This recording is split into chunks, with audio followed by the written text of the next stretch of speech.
आज के क्रमांक में हम आपको बताएंगे कि यदि आप श्री कैंची धाम महाराज जी के दर्शन हेतु जा रहे हैं तो कैंची धाम से ये दो वस्तुएं, ये दो चीज लाना बिल्कुल मत भूलिएगा,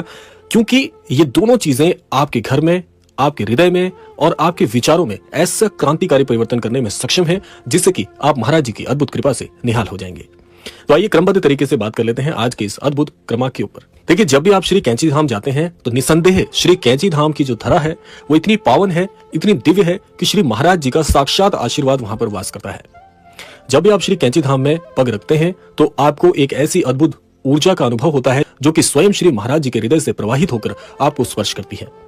वो ऐसी दिव्य ऊर्जा है जहां पर कि आपका जो हृदय है, आपका जो अंतर्मन है, वो इस बात को बहुत अच्छे से समझने लग जाता है कि ये स्थान ऐसा है कि जो कि आपने अपने जीवन में कभी भी अनुभव नहीं किया। श्री कैंची धाम में वैसे तो हमारी बहुत इच्छा होती है कि महाराज जी के दर्शन करते करते हृदय इतना परिपूर्ण हो जाता है कि मन ही नहीं करता कि श्री कैंची धाम से वापस आए। लेकिन प्रश्न ये उठता है कि श्री कैंची धाम जब हम जाते हैं तो कौन सी चीज लेकर जाएं और कौन सी चीज वहां से लेकर आए। सबसे पहली चीज आपको बता दें कि स्वयं श्री महाराज जी श्री हनुमान जी के अवतार माने जाते हैं, तो ऐसे में श्री हनुमान जी को सबसे ज्यादा प्रिय जो है वो लड्डुओं का भोग माना जाता है। तो जब आप श्री कैंची धाम जाएं तो प्रसाद स्वरूप के लिए, भोग स्वरूप के लिए आप लड्डुओं का भोग अवश्य लगाएं, क्योंकि महाराज जी को भी लड्डू बहुत प्रिय हैं। और जब आप श्री कैंची धाम जाते हैं तो मुख्यतः बहुत सी वहां पर प्रसाद की जो दुकानें हैं वहां से आप बेसन के लड्डू या सामान्य जो लड्डू होते हैं वो आप खरीद कर महाराज जी के भोग के लिए ले जा सकते हैं।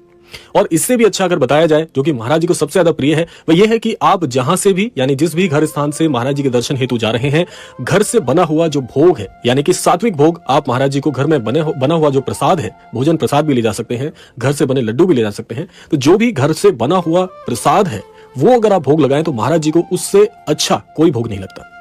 और ये बात महाराज जी की कई अद्भुत कथाओं में भी आती है कि जहां पर महाराज जी को कई अनन्य भक्तों ने घर से बने हुए भोजन प्रसाद से भोग लगाया और महाराज जी को बहुत ही अच्छा लगा। अब